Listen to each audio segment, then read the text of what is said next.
Udunan dewi ya. Ketuanya semangat adalah udunan ya. Oke teman-teman, semua yang duduk di sini siapa yang belum ngaji? Belum ngaji, nggak ada kan? Semua sudah ngaji kan? Oke, yang masih agent, angkat tangan, masih agent. Ini masih agent kan? Coba tutup angkat tangan, ya. Nah, pertanyaan saya kedua, lo ayo tutup angkat tangan, ya. Pertanyaan saya kedua, ada yang angkat tangan ini, yang nggak kepingin UM tahun ini boleh diturunkan, yang nggak mau UM tahun ini. Berarti semua mau UM kan? Nah, coba sekarang turunin. Nah, sekarang pertanyaan dirubah. Yang kepingin tetap agent aja tahun ini, angkat tangan. Ada nggak? Nggak ada ya. Berarti semua sepakat kepingin jadi. Kenapa kok kepingin jadi UM? Paksa liternya. Ayo, yang bisa jawab benar dapat 100.000 dari panitia. Benar, tuh. Saya tinggal kasih kontes aja, nggak masalah. Yang keluar kan dari panitia, benar kan? Siapa bisa jawab dengan bagus? Ayo. Kenapa kok harus UM tahun ini?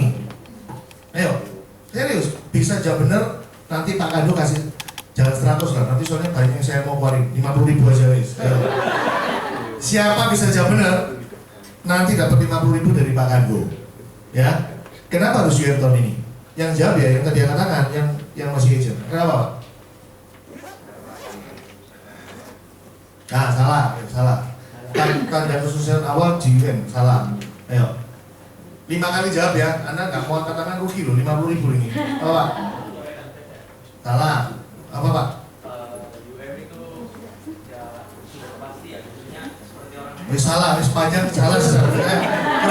Kurang dua. Ayo, saya jawabannya simpel kok. Kenapa? Wah, hampir benar tapi masih salah. Satu lagi terakhir, apa Bu? Salah Bu, tetap salah.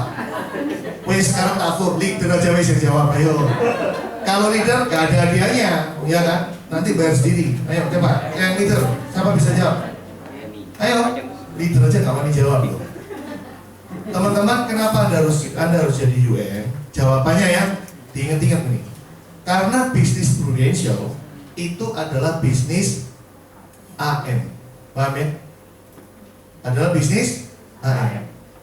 Dan satu-satunya jalan menuju AM cuma harus naik jadi. Nah, itu jawabannya kenapa harus UM. Sudah tahu kan sekarang jawabannya? Coba bilang jawabannya apa? Terus? Nah, ngerepek ini nggak dapat 50.000. Sudah benar, ya? Sekarang sudah benar. Jadi jawabannya kenapa harus UM teman-teman? Karena ini bisnis AM. Kalau Anda nggak bisa jadi AM, Anda mau ngapain di Prudential? Ya, teman-teman. Tapi bukan cuma sekedar AM. Teman-teman, bisnis pro adalah Anda harus jadi AM dan Anda harus cetak orang lain jadi AM. Itu tujuan terakhir bisnis Prudential. Ya, karena kalau kita cuma bisnis sekedar pokoknya sampai AM, nggak tahu caranya pokoknya capai. Anda bisa bukan AM yang seperti yang saya maksud. Ya, gampang kok kalau mau jadi AM cuman bodoh jualan sendiri sampai 3 miliar kalau memang marketmu ada bisa. Tapi ya nggak akan jadi AM yang seperti saya maksud. Ya, AM yang saya maksud adalah AM yang memang gemuk, ya, lebih gemuk dari siapa di sini paling gemuk? Nah itu sudah senyum sendiri, gitu. Lebih gemuk dari Yenti. Ya, AM-nya lebih gemuk dari Yenti, ya. Jangan sampai sekurus Pak Arlin. Ya, jangan sampai AM-nya sekurus Pak Arlin. Ya itu gak enak, disedot keluarnya cuma air, gak ada darah. Ya kan, dia nyamuk lah pasti juara metro di dia, karena gak ada darahnya. Ya, oke, teman-teman, Anda lihat saripan saya tadi, kasih plus buat Pak Diki. Mana Pak Diki? Mana Pak Diki? Nah, itu, ya. Tapi ada yang aneh di saripan situ. Berakhirnya sampai 2013, seakan-akan saya sudah gak di pro lagi, ya kan? Karena tukang yang bikinnya sudah bingung sama bayinya, ya kan? Bayi satu muncul, wah dengar-dengar bayi kedua mau muncul. Jadi akhirnya dilempar tahun 2013 terakhir, ya. Syukur-syukur masih dibikinin, ya. Syukur-syukur. Jadi ya nggak boleh ngamuk. Dikasih 2013, thank you sama Pak Diki, ya. Kasih plus buat Pak Diki. Karena dibikin lagi juga percuma, nggak ada foto nih, ya. Saya sudah balas foto-foto.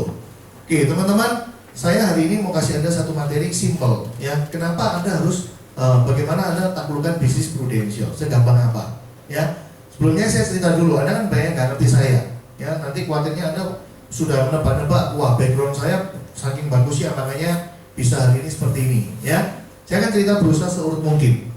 Teman-teman, saya background Prudential itu dari keluarga nggak punya.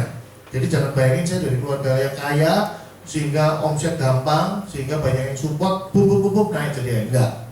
Ya, teman-teman, saya sejak SMA dari anak yang normal, tiba-tiba saya ada satu masalah, saya jadi gagap kalau ketemu orang nggak kenal, atau saya suruh presentasi di depan, atau baca di meja aja saya nggak bisa kalau bacaan bahasa Indonesia. Ya, bahkan kalau saya di gereja aja kalau persekutuan doa, waktunya baca Alkitab gitu, giliran saya pasti otomatis dilombatin. Kalau nunggu saya bisa nggak makan nanti kasihan, karena nggak bisa ngomong lancar, beneran ini. Ya, bahkan sampai hari ini sebenarnya saya masih ada itu. Terkadang pas nyantol apa gitu bisa kumat teman-teman. Ya, tapi di Prudential pelan-pelan tiap hari cerita Pak Ali sembuhin saya. Ya, luar biasa. Ya, akhirnya sudah hampir kayak orang gagah. Ya, apalagi ngomong di depan 40.000 orang kayak gini sudah biasa. Ya kan? Ya, ini 40.000 orang kan ada ini ya. Nah, teman-teman, singkat cerita, saya ngawali usaha bekerja cari duit itu dengan cara jualan handphone bekas. Kemudian geser sampai akhirnya ke kartu perdana nomor cantik. Ya, cukup oke. Tahun 2002, kalau Anda sudah pakai handphone, terutama kartu perdana mentari, Anda pasti kalau nomor cantik ujung-ujungnya mungkin dari saya. Ya, bulan 6 saya putuskan merit. Saya putuskan beli rumah yang ada di foto itu di Lebak Indah Regency Blok C37. Ya, rumahnya kecil, cuma 7 kali 14, saya beli 200 juta. Itu bulan 6. Saya renovasi sampai bulan 9, akhirnya saya masuk ke situ, ya. Dan yang terjadi pembukaan justru pas saya masuk, pas pembukaan mulai minus.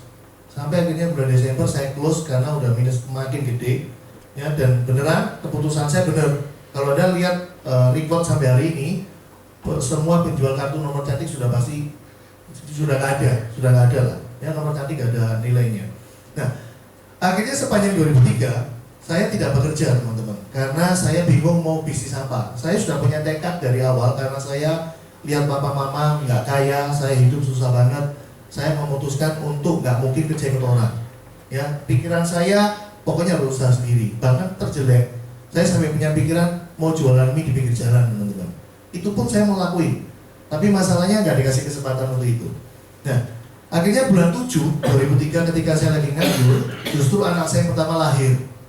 Ya, bayangin, papanya nggak kerja, nggak ada duit, malah anaknya yang pertama lahir. Saya masih ingat, waktu itu masih ada sisa-sisa duit ya. Saya masih ingat, pertama masuk supermarket, gaya, cari susu yang paling mahal. Saya masih ingat, saya beli Enfamil Plus waktu itu. Tambah bulan, mulai cari yang murah sampai ceplok di Nutrilon teman-teman. Saya masih ingat, ya saya masih ingat. Waktu itu Nutrilon Plus sekitar 130.000, Nutrilon hampir 50.000. Saya masih ingat, sampai separah itu.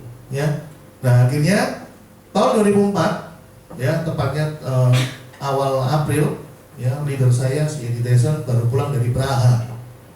Anda tahu Indonesia kan pasti startup kan setiap tahun. Nah, dari segerombolan teman hanya Eddie Tyson yang orang Prudential waktu itu. Ya, semua teman-teman sepermainan yang mungkin ngutangin saya, ya kalau pergi ngeraktirin saya, terus kayak gitu-gitulah. Semua nge-push saya untuk ikut si Eddie Tyson, dan saya nggak mau teman-teman. Eddie Tyson bukan orang pertama yang ngajak saya. Andre Wijaya, Ali Sastro, itu semua orang-orang teman saya sudah ngejai saya mulai dari tahun 2000 sejak saya buka toko. Tapi saya nggak mau. Nah, waktu yang mereka nawarin saya nggak mau karena saya lagi buka toko ya. Tapi ketika 2004 mereka gencar ngajain saya nggak mau teman-teman karena saya tahu diri. Mana mungkin ya, satu dia orang ini gagal, kedua nggak punya market. Kira-kira Anda mau prospek siapa sih? Coba dipikir. Kenapa saya nggak punya market? Nah, saya sekarang cerita background akademik saya. Kira-kira dari background akademik saya, ya apa caranya saya bisa dapat market? Dari TK sampai SMA, saya ini sekolah di Kalijuda. Gak ada maksud jelekin sekolah saya, gak ada maksud. Ngapain sih itu alma mater saya? Tapi seriously, kalau kita lihat dari sana, hampir semua nggak layak untuk diprospek, apalagi direkrut, beneran. Begitu kasih tahu bisnis 100 juta, wah mereka nganggap saya orang gendeng, gitu ya. Mana ada duit 100 juta? Dia pikir kayak gitu. So saya nggak mau dianggap orang gila, saya nggak mungkin prospek ataupun rekrut dari situ. Ketika saya kuliah, saya masukin form itu, saya dapat di Ubaya itu dapat 2 form, semua free. Satu form dari prestasi akademik, satu dari form prestasi atlet. Saya pemain basket. Ternyata tak masukin yang form akademis atlet. Jadi teman saya sekelas hampir semua atlet. Dari sana saya punya satu kelebihan, saya boleh bolos sampai 60%. Ya 60% kali ya. Jadi saya boleh masuk, saya bisa masuk 40% aja, saya bisa UTS UAS. Jadi saya hampir nggak pernah kuliah. Saya sibuk cari duit kan waktu itu, jualan handphone. Nah, saya nggak punya sosialita gitu, saya nggak punya teman-teman sosial bertambah. Teman saya teman ya orang di lapangan basket itu terus gitu, dan itu nggak bisa di closing ya. Anda kalau lihat SB10 tempat Trusty, sekarang mostly banyak orang basket kan di situ. Itu bikin kejuaraan antar kantor Prudential se-Indonesia pasti juara satu kita, beneran. Hampir semua pemain nasional di situ, beneran. Ya mantan atlet di situ semua. Nah, teman-teman, dua faktor ini bikin saya nggak mau join di Prudential mulanya. Ya, satu gagap, dua nggak punya market. Terus kenapa saya join? Nah, ini karena saya iseng. Ya, sejujurnya ceritanya bukan karena bisnis pro bagus, enggak. Saya nggak pernah tahu bisnis pro. Saya cuma tahu Editation 150 juta waktu itu income-nya. Ya saya tahu, saya dilihatin kok. Tapi saya nggak tertarik. Kenapa? Ya itu tadi, saya punya kelemahan, ya kan? Ada satu kalimatnya orang Celometan, ternyata bikin saya jadi tertarik. Si Editation ngomong kayak gini waktu itu. Nggak tahu dia ingat nggak ya? Dia ngomong gini. Pakai bahasa Indonesia ya. Dia ngomong gini. Lu kira kerjaan ini gampang? Saya ini setiap hari diusiri orang. Itu kalimatnya si Editation. Tapi waktu itu dalam bahasa Prancis tuh ya. Ini saya udah terjemahin bahasa Indonesia gitu. Gitu ya. Nah, ternyata kalimat dia diusirin orang itu bikin saya tertarik. Kenapa? Lah wong saya pengangguran di rumah, ya kan? Mendingan ikut teman keliling, ya oposnya modelnya diusirin orang. Sumpah mati itu yang bikin saya join di Prudential. Jadi akhirnya saya ngomong, ya wes aku besok jemputan. Saya masih ingat. Begitu jemput saya, pertama kali pemberhentian adalah kita makan nasi rawon di Wisma Permen depannya pos kantor pos, kan ada itu depot kecil. Nah itu saya makan di situ, saya masih ingat, saya makan rawon. Ya, akhirnya saya ikut dia prospek, tapi nggak ada usir-usiran, ya. Tapi saya sempat dengerin dia cool call, dia cerita tentang rekening Pak Ali. Saya adalah nasabah Prudential sejak tahun 2000, ya. Tapi saya nggak tahu loh itu posisinya apa. Biasa kan semua nasabah gitu. So ketika Editation cerita seperti itu, setiap balik mobil saya mesti tanya, beneran tak? Rekeningnya Prudential kayak gitu.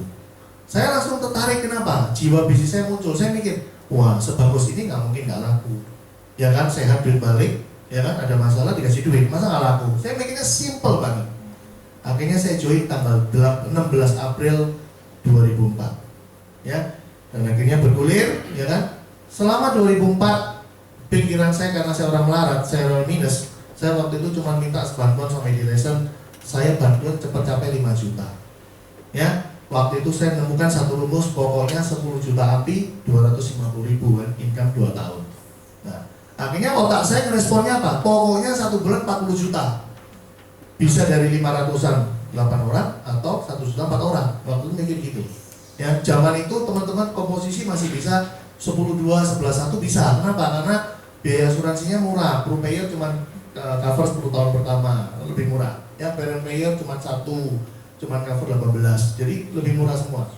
Nah, teman-teman, saya nggak pernah pedulikan tentang jadi UN. Nah, ini mulai masuk ke materi. Saya nggak pernah pedulikan jadi UN.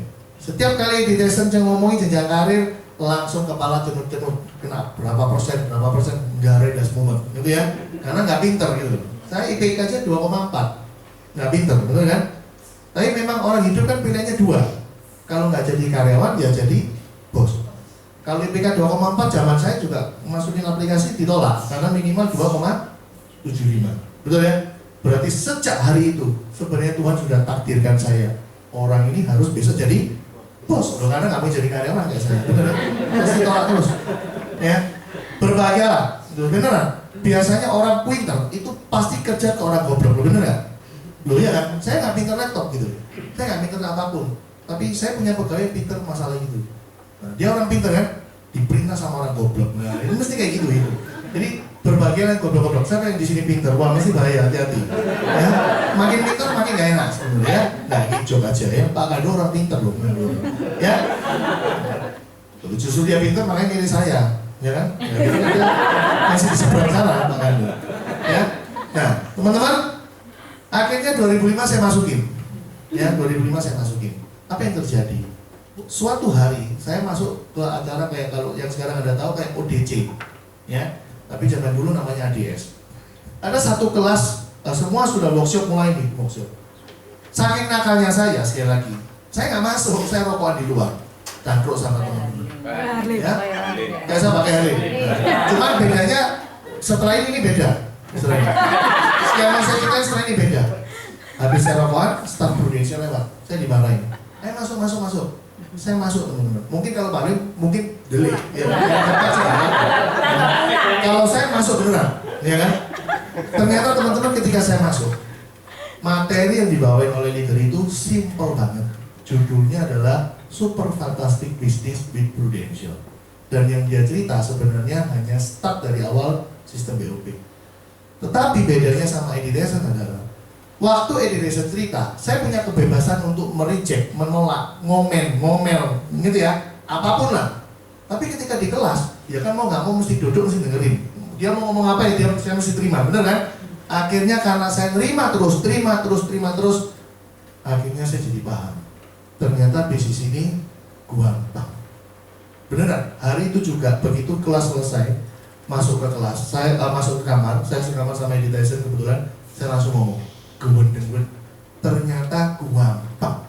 Kok dari dulu lu nggak ngomong? Wih, mentol dikeplak saya sama dia. Iya, terus saya tambah ngomel. Gewen dari dulu saya dikasih tahu, dia bilang gitu kan. Saya langsung ngomong, tahun ini saya pasti menjadi manajer. Tahun depan pasti presiden. Tahun depan pasti AIM. Dan beneran kan? 2006 saya masuk UM, 2007 SUM, 2008 AIM. Selesai. Memang gampang teman-teman, beneran. Ya, saya ulang lagi sedikit. Anda bisa lihat segampang apa bisnis ini sebenarnya, ya. Ini agen ya. Saya ngomong ini BOB sistem yang Anda sudah tahu, ya. Agen kan 150 juta plus punya 4 agen. Bener ya? Asumsinya 4 agennya 40 juta, ya. Waktu unit manager, perhatikan baik-baik, saya ngomong sama saya nulis ini perhatikan baik-baik karena beriringan. UM ini dikatakan bisa 900 karena 150 juta dan berdoa dari 4 agen ini muncullah 2 calon AUM, betul?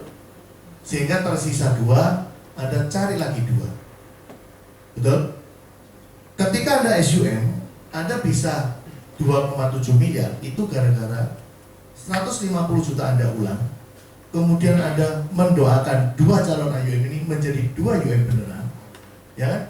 Terus berdoa lagi 4 agen ini jadi 2 calon UM, sisa 2 cari lagi 2, betul? Kalau dijumlah pasti 2,7 UM.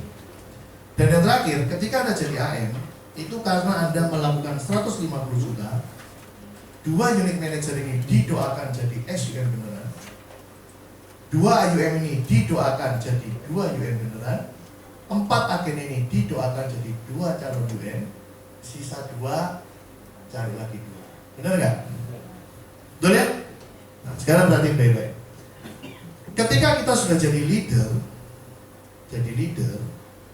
sebenarnya untuk selling itu sudah bukan kewajiban lagi. Betul apa enggak? Betul ya? So kalau saya coret kan nggak masalah, betul ya? Paling income turun 10 juta toh, ya kan? 1 tahun 5 juta, repeatnya 5 juta jadi 10, ya kan? Tahun ketiga nggak usah dihitung lah, 5% duit kecil, ya. Nah sekarang teman-teman coba perhatikan yang saya lingkari. Tadi saya bilang 4 agen ini didoakan 2 naik jadi UM, calon UM sorry, ya. Tahun depannya naik jadi UM, tahun depannya naik jadi SUM dan seterusnya. Pertanyaan saya gini, kalau saya punya agent ini jelas-jelas nggak niat, jelas-jelas nggak ada market, jelas-jelas nggak punya keinginan berubah, nggak kepingin kaya. Anda mau doa sampai jengking kepalamu pecah natap lantai, bisa nggak orang ini promosi? Nggak bisa. Teman-teman sekali lagi, promosi itu yang megang keputusan akhirnya bisa naik apa enggak, bukan di leader, betul? Tetapi di orangnya sendiri. Pertanyaannya, kalau saya ngerekrut 4 agen ini dengan kriteria yang bagus, otomatis nggak sih 4 butuh naik 2 itu hal yang wajar banget? Otomatis nggak itu masuk akal? Masuk akal nggak? Betul ya? Berarti kalau usah dipikirkan, ini pasti terjadi selama ini bagus. Betul? Demikian pula tahun depan otomatis pasti terjadi. Ya wis anggap aja lah diri saya. Kalau 4 agen ini salah satunya namanya Wibi, kan benar tahun depannya dia naik, tahun depannya dia naik, tahun depannya dia naik. Betul? Bukan karena invitation, karena saya memang kepingin naik. Betul? Leadermu kepingin kamu naik ya apa caranya? Masuk aja naik, kan nggak mungkin. Betul ya?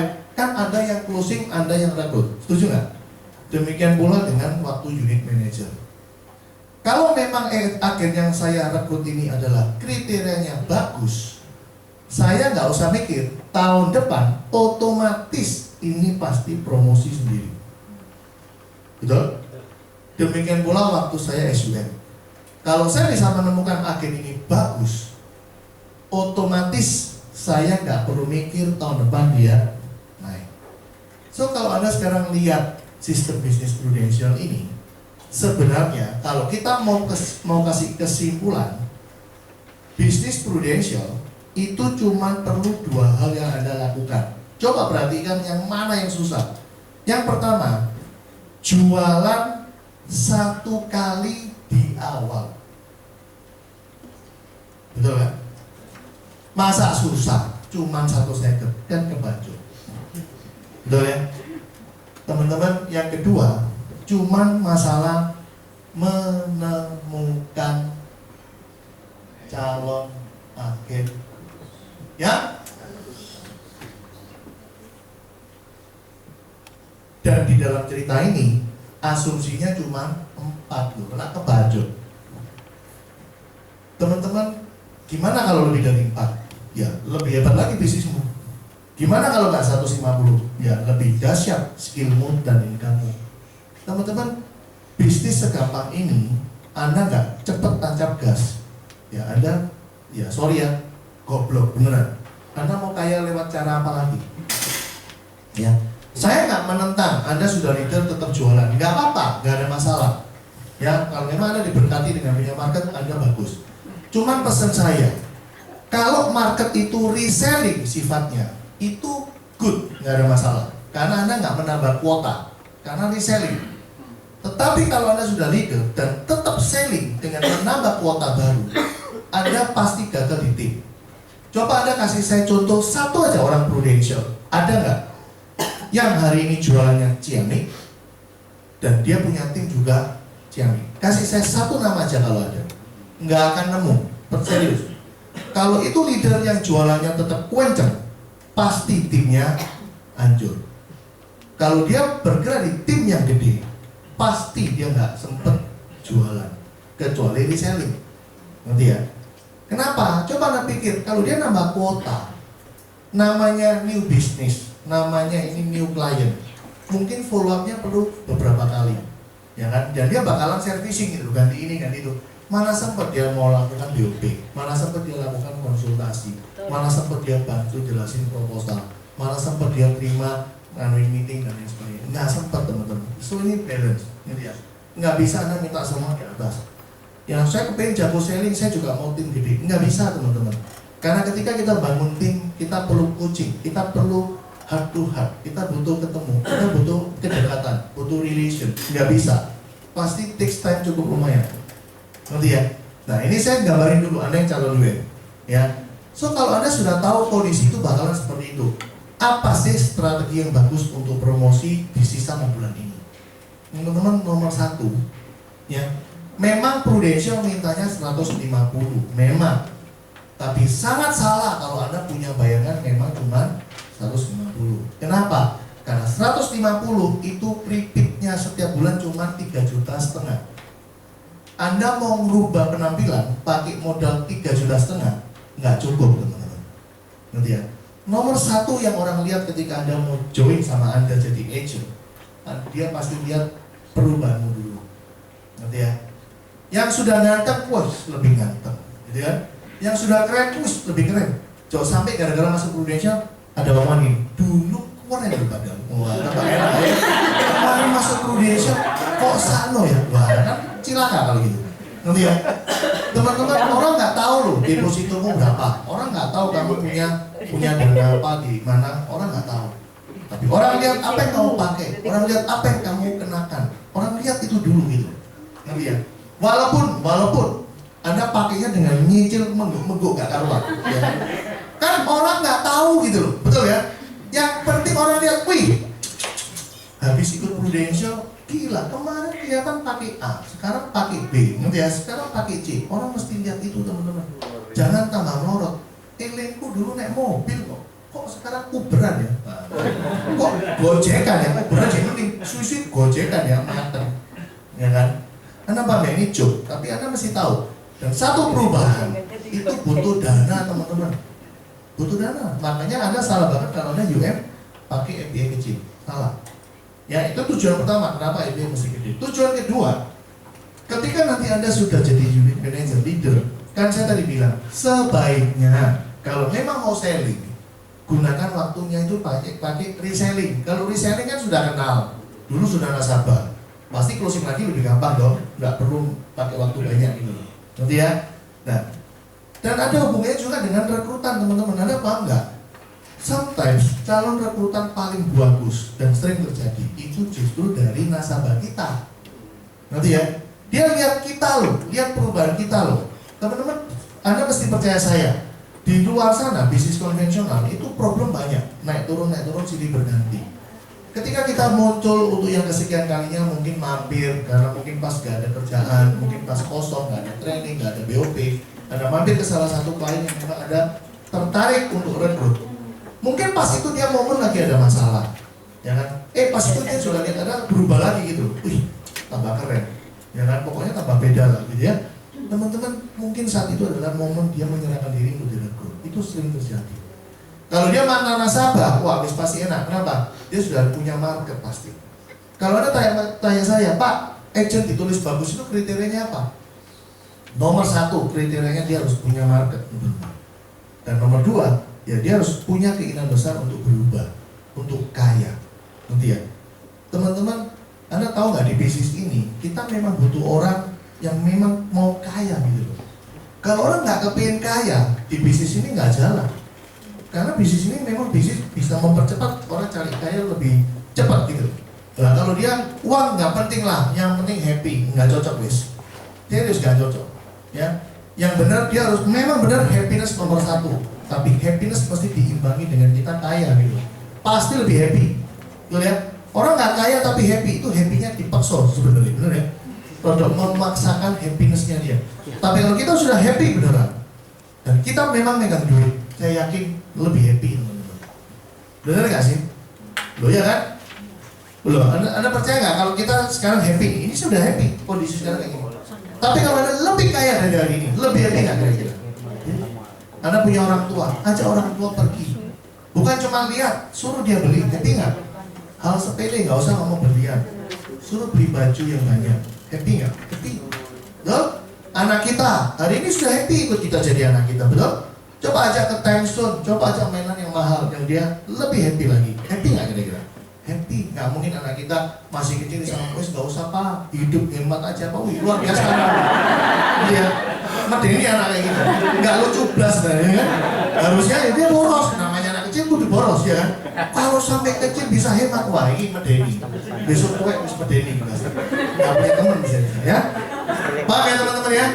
So, bisnis ini secara sistem, saya mau tanya, ini kan cuma gambaran di atas kertas. Kadang-kadang gitu kan ngomongnya. Pertanyaan saya, bukankah gambaran di atas kertas ini memang bisa diaplikasikan kan? Benar nggak? Asal kita nurut. Teman-teman, GPS itu adalah alat bantu dari titik A ke titik B. Kita merem nggak ngerti belas. Asal nurut aja hukumnya. Nyampe nggak sih teman-teman? Nyampe. Tapi begitu kamu nggak nurut sedikit, GPS ini bisa nggak ada gunanya. Sama. Bisnis yang saya cerita di depan ini sudah GPS. Ngerti ya? Cuman pertanyaannya, Anda nurut nggak? Contoh lah di situ ditulis mesti cari agent yang bagus. Mana pernah kita nyari yang bagus? Kita asal ketok, punya mata 2, mulut 1, minyak tanah, rekrut wes. Apalagi pakai denda misalkan di kantor. Wah nggak rekrut denda, wes langsung rekrut sebarang. Betul ya? Salah satunya misalnya, halo selamat pagi Pak Wisono, kami dari Stanku, kok enak suaranya. Ya wes yuk ketemu wes, direkrut. Kalau merekrut kayak gitu teman-teman, banyak yang mau. Tukang becak pinggir jalan itu nggak ada yang nggak mau sukses. Semua mau sukses, beneran. Coba deh, tak mau kaya, pasti mau sukses, pasti mau rekrut temis. Tuh ya kan? Anda paham maksudnya? So nggak bisa, gitu. Anda mesti main quality dulu. Justru karena dia berkualitas, dia bisa menjadi kuantitas, jadi banyak. Ya, Pak, saya pernah dengar quantity jadi quality. Benar, kalau Anda hidup sendirian. Kalau Anda mencoba-coba, kalau Anda nggak punya leader, kalau Anda nggak ada sistem, Anda nggak ada yang ngasih tahu, benar, Anda harus quantity jadi quality. Dari situlah Anda belajar sesuatu kan. Akhirnya pelan-pelan Anda menjadi quality. Teman-teman, ini sudah ada leader. Ya, kita yang dulu main quantity jadi quality. Kita sudah nyaring nih, ini ceritanya sekarang kayak gini. Udah, kita kasih Anda sekarang shortcutnya gitu. So seharusnya kalau Anda yang hari ini joinnya zaman-zaman sekarang, harusnya kemungkinan Anda kalau suatu hari nanti sukses 5-10 tahun lagi, Anda jauh lebih sukses dari kita. Kenapa? Karena waktu join Anda nggak sistem otodidak. Anda sudah ada yang ngasih tahu formulanya seperti apa. Sedangkan kita kan otodidakan semua, nyoba ini, nyoba itu, nyoba ini, gitu ya. Nah, itu yang kita kasih ke Anda semua. Paham teman-teman soal sistemnya BOP Prudential? Paham ya? So gampang nggak? Yang calon UN gampang nggak? Gampang nggak? Gampang. Nah, kenapa kok setiap kali ada rekrut kok mesti ngawur? Kadang malah Grand BOP Anda nggak ngundang. Kemarin Grand BOP kan tuh? Ya. Yang hadir siapa? Banyak? 60-an. 60-an. Teman-teman, tadi saya bilang ya, bisnis ini adalah kita suatu hari jadi, kemudian kita juga cetak orang jadi, dan yang kita harapkan AM kita pun nanti akhirnya cetak, betul ya? Nah, ini format yang kita mau di ujung akhir bisnis ini. Nah sekarang coba lihat, gimana Anda punya AM? Ini kan Anda, ya. Gimana Anda nanti bisa punya AM kalau Anda selama ini nggak pernah rekrut? Gimana Anda bisa bikin orang itu jadi AM kalau rekrutannya pun orang-orang tidak berkualitas? So teman-teman mesti mikir mulai sekarang. Anda bukan disuruh jualan asuransi, bukan. Coba ya Anda bandingin. Kenapa ya kok leader Prudential jauh lebih kaya daripada leader-leader kompetitor? Anda pernah nggak berpikir? Kompetitor kan banyak tuh, perusahaan M, perusahaan A, perusahaan S, apa aja lah banyak. Anda pernah nggak investigasi? Kok income kita jauh lebih besar daripada income orang sana? Pernah mikir nggak? Kan sistem sama, komisi sama, overriding sama. Kok bisa beda ya? Jawabannya satu. Karena di kompetitor, walaupun leader, mereka masih sibuk. Itu jawabannya. Dan ketika mereka jualan, mereka nggak mau tak ngadik tim. Padahal income terbesar berada di tim. Yes. Paham? Saya buktiin Anda sekali lagi kalau income tim itu besar. Lihat ya. Saya kasih Anda contoh. Ini jualan terus. Yang ini jadi AM. Ya, saya sudah pernah tunjukin di M3 ini rasanya. Tahun pertama jualan 600, income-nya 20 juta per bulan. Tahun kedua jualan lagi 600, income-nya 40 juta per bulan. Ini sudah saya anggap komisinya 40%, harusnya kan 42 ya. Saya 40 supaya bulat ngitungnya gampang, dan saya anggap persistensi bagus, gak ada yang lapse. Ya. Tahun ketiga jualan lagi 600. Anda tahu income-nya cuma 42,5, bukan naik jadi 60. Tahun keempat jualan lagi 600, bukan jadi 80, 45 juta aja. Tahun kelima jualan lagi 600, cuma 47,5 kok. Nggak gede. Coba perhatikan. Tetapi begitu dia capek, tahun ke-6 nol nggak jualan, dari 47 bisa turun jadi 25. Suruh lagi nggak jualan, 5 juta. Teman-teman mau yang mana milihnya? Ini loh nasibnya orang jualan. Sekali jualan, akhirnya harus jualan dengan prestasi yang besarnya sama aja. Dengerin ya, dengan prestasi yang sama besarnya, itu cuma mempertahankan income, bukan naikin income. Jadi kalimatnya itu pada tim. Dengan prestasi yang sama, tujuannya cuma mempertahankan, bukan menaikkan income. Padahal tiap tahun suruh jualan 600, gampang nggak? Kalau kelasnya sekali closing 20 juta per bulan nggak apa-apa, ya kan? 5 orang bisa usah kerja. Lah kalau ini gopek jingan, teman-teman. Bisa sengkleh, teman-teman. Ngerti ya? Serius. Lo beneran, ini saya hidupnya tiap hari ngurusin klaim rumet. Lo ya kan? Teman-teman coba bayangin sekarang AM. Ya, gampangnya aja lah.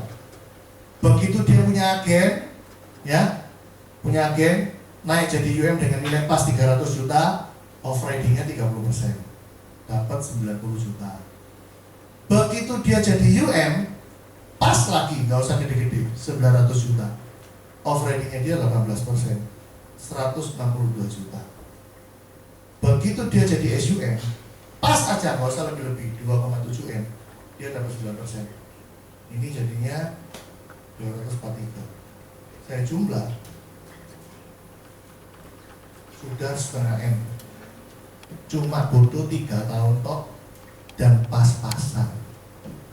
Udah kayak gini, apa nggak kepingin cepetan jadi AM?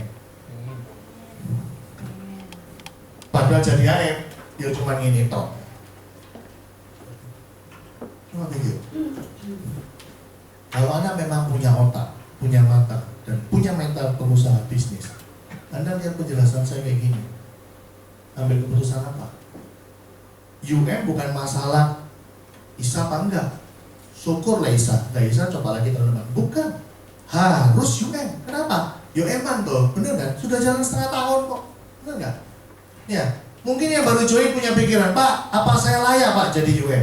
Saya lo baru join 1 bulan, saya lo baru join bulan ini. Teman-teman, bukan masalah berapa lama jadi agent, ya, bukan masalah berapa lama jadi agent. Tapi ketika kamu nanti jadi leader beneran, bisakah kamu terima kenyataan bahwa kamu hari itu sudah jadi leader? Dan apa tugas leader? Anda harus diterima itu. Saya kasih contoh maksud omongan saya, ya, dalam kehidupan sehari-hari. Ada seorang wanita dan seorang pria menikah di usia muda umur 18 tahun.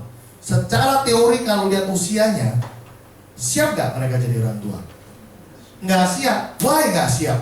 Karena Anda pasti punya pikiran, umur segitu masih suka have fun, betul?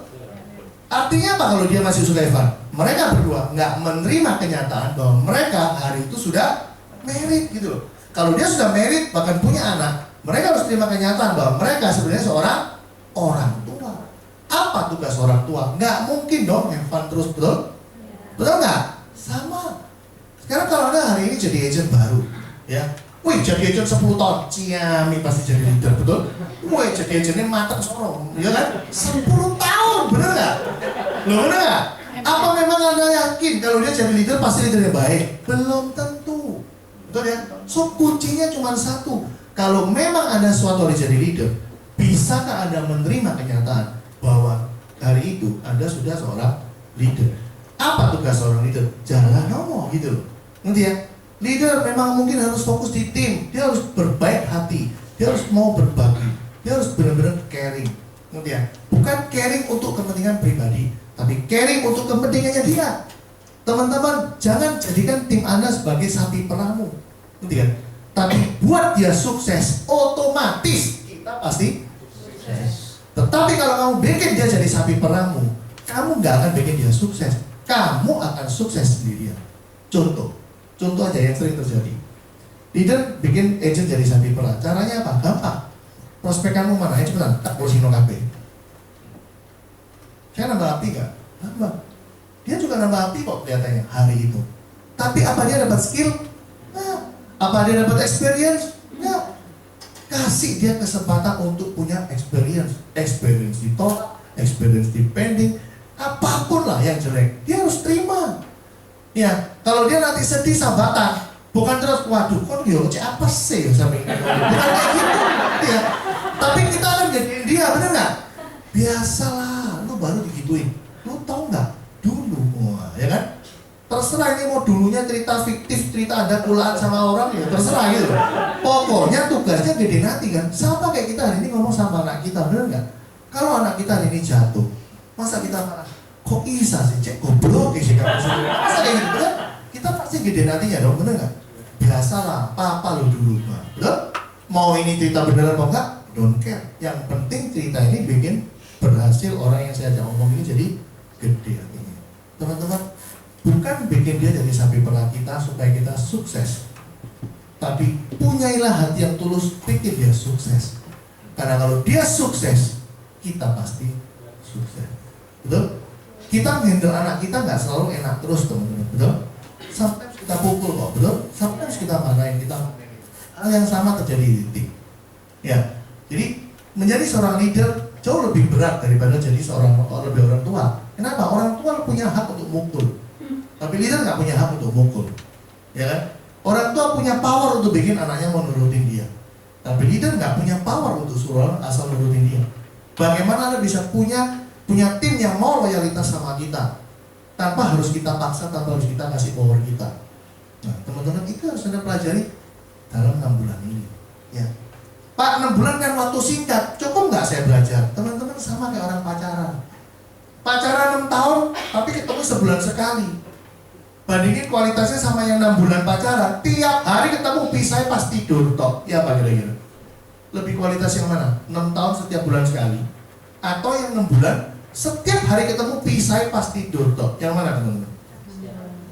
So, kalau Anda mau bisnis ini benar-benar berhasil, ya, jalani tiap hari activity prudential setiap hari, setiap waktu, ngerti nggak? Punyailah satu belief, kalau saya kalau nggak di prudential mau sukses gimana gitu. Ya, teman-teman, saya kalau sharing di Grand BOB saya selalu bilang, memang bukan prudential bisnis yang terbaik di bisnis di dunia ini. Mungkin bisnismu juga bagus, tapi tolong kasih tahu saya, ada nggak yang lebih bagus dari prudential yang ini saya cerita? Kalau ada yang lebih gampang, ada yang lebih cepat, Anda infoin saya pasti jalani bisnis itu. Karena nggak ono, teman-teman. Ya bisnis paling gampang, ya kan? Orang gagap bisa sukses, loh, nggak punya market bisa sukses, ya kan? Saya buktinya gitu. Nah, so kalau Anda nggak gagap, Anda punya market, Anda punya chance jauh lebih gede daripada saya. Nanti ya. Nah, sekarang pilihannya cuma, ya Anda ini mau apa gitu. Nggak semua orang loh, teman-teman, mau kaya, ya. Jadi kita butuh orang yang kaya. Saya pernah dengar kalimatnya sampai itu Gary Kinder. Dia bilang bahwa ada beberapa orang yang berkata happiness is number one, betul. Tetapi teman-teman, dia bilang di bisnis seperti ini kita butuh orang yang money is number one. Beneran, itu yang ngomong bukan saya loh, Gary Kinder. Jadi kalau mau komplain kan, email aja ke Gary Kinder. Gary Kinder itu yang ngomong. Di bisnis ini ada butuh tim yang menganggap money is number one. Ngerti ya? Nah, kalau saya gabungin jadi satu, ya happiness plus kaya, itu baru sempurna. Ya? Jelas teman-teman sampai sini? Jelas? Jadi udah kebayang strateginya mau apa ini, mau jadi UM? Ya? Makin banyak orang yang di sini, doa saya nggak mungkin yang naik cuman, nah itu loh maksud saya. Nanti ya, makin berkualitas yang kamu rekrut, pasti bukan 4 naik 2, mungkin 4 naik 4. Ya, kalau 4 mau naik 5, wah ini ajaib, miracle beneran, ya kan? Ya apa cara bisa 4 naik 5, ini luar biasa. Ya, paham ya? Orang bagus pasti bawahnya juga orang bagus lagi. Sama, orang jelek kamu masukin timmu, bawahnya juga orang jelek. Kita nggak butuh rame-rame, kita butuh quality. Ya, dari quality akan muncul quantity, dan kuantitinya pasti bagus. Ya, di balik angka 150 ini ada skill. Di balik angka 150 ada experience. Ya, dan dua-duanya ini ujungnya apa? Perubahan di kita. Kalau kita berubah, ibarat kita mau mancing di laut, ikan besar, umpannya nggak mungkin keroto sama cacing, teman-teman. Ya, pasti ikan seger lagi, dan itu mahal. Sama, kalau kita mau rekrut orang bagus, kita harus berubah. Ngerti ya? Jauh jadi lebih keren gitu, ngerti ya? Loh Pak, kok ngomong materi-materi gini? Teman-teman, bukan ngomongin materi, tapi Anda percaya saya, di hukum komunikasi pun nomor 1, 60% itu tergantung fisik kita dulu, penampilannya kayak apa. Itu komunikasi bisa lancar. 30%-nya baru intonasi, 10% baru materi. So kalau Anda penampilan not good, Anda susah cari orang yang bagus. Oh Pak, pernah kok bisa dapat? Ya, tepaan. Kebetulan nggak bisa diulang terus-terusan. Ngerti? Paham ya Mas saya? Kita harus cari sesuatu yang pasti kita bisa capai gitu. Ya? Jelas ya? Soal ini? Ya? Ayo, yang mau jadi UM sekarang berdiri. Saya mau lihat. Ayo. Coba yang mau UM. Ya.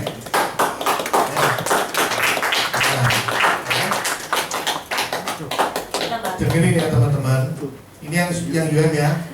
Ada yang berdiri ini yang punya anak coba angkat tangan. Yang punya anak.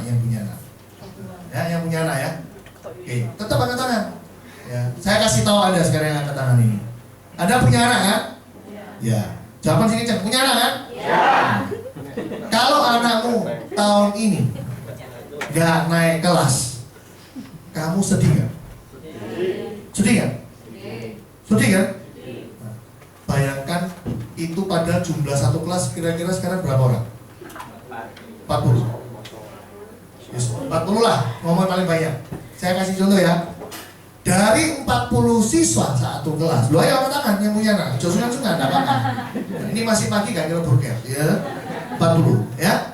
Bayangin ya, saya mau benerin perasaanmu dulu teman-teman. Dari 40 siswa, gak naik satu, berarti kan anakmu nomor 40, bener kan?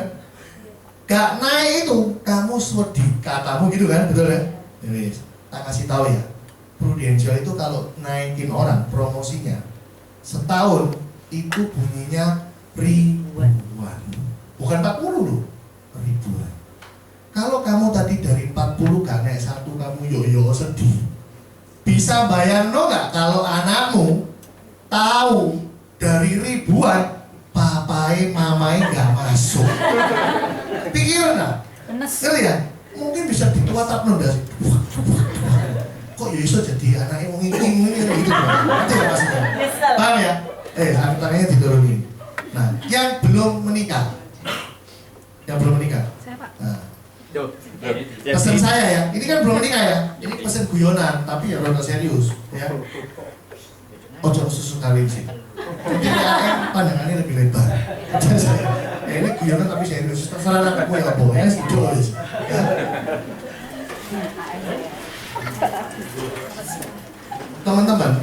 Teman-teman ya, Anda yang calon UM ya, saya mau infokan. Coba omongan saya ini kan sederhana ya, saya ngomong gak sampai sejam. Teman-teman dipikir, benar gak ya omongannya Pak Wibi? Ada tak sing jauh lebih gampang, 4 tahun garanti 100 juta. Garanti loh, saya ngomong. Bukankah kalau pasti UM, pasti SUM, pasti AM, pasti loh ini naik loh, nggak ada cerita nih akumulasi loh, ini pas. Kan janjinya 100 juta itu udah terhitung, betul? Teman-teman tinggal 3 step tok loh, Anda nggak niat lari ini mau ngapain gitu, ngerti ya? Ini gampang banget. Saya benar-benar thank you Tuhan pertemukan saya dengan Prudential, beneran, karena di situlah saya punya kesempatan jadi kaya, ya. Kaya saya bukan saya nikmati, saya bisa bikin mama saya bangga, ngerti ya? Saya bisa bikin istri saya, anak saya, saudara saya, semua jadi bangga dengan kesuksesan kita, ya kan? Bahkan saya sering, oh iya mana Bu itu, Bu Rosa? Nggak kata ya? Saya tidak ingat Bu Rosa. Oh Sudarjo ya? Nah. Ini semua sudah tahu Bu Rosa nggak? Ada? Tahu. Masa kalah sama Bu Rosa? Bu Rosa umurnya berapa? 65. Berapa? 65. 65. Anda kan belum 65 semua. Dari tenaga pasti menang siapa? Menang Rosa. Betul ya? Menang dosa. Kita loyo. Iya kan? Dari desire-nya loh, desire. Bisa ya? Menang Pasti desire. Mau si Dorjo nggak ngerti desire pasti. Pasti pengen apa segok rawu pasti. Tahu nggak ngerti desire. Nafsu. Nah nafsu. Ini. Masih pernah berosa. Oh, ngerti ya? Teman-teman beneran loh. Saya paling terkesan tuh lihat Bu Rosa. Kenapa? Karena beliau dulu pertama kali di kantor itu naik Vespa loh teman-teman. Beneran. Dan suaminya nggak pernah loh mau masuk, mesti di teras. Saya setiap datang, mesti saya ngajak, ayo Pak masuk, enggak Pak, sini aja. Beberapa tahun kemudian mobil Xenia apa kan saya pertama beli? Xenia Xenia ya. Begitu desainnya, nggak usah dikongkon masuk, bojone masuk nyelonong. Luar biasa kan? Tapi saya bangga gitu loh, dari Vespa aku jadi desainnya. Ngerti ya? So teman-teman, di bisnis ini banyak orang berubah.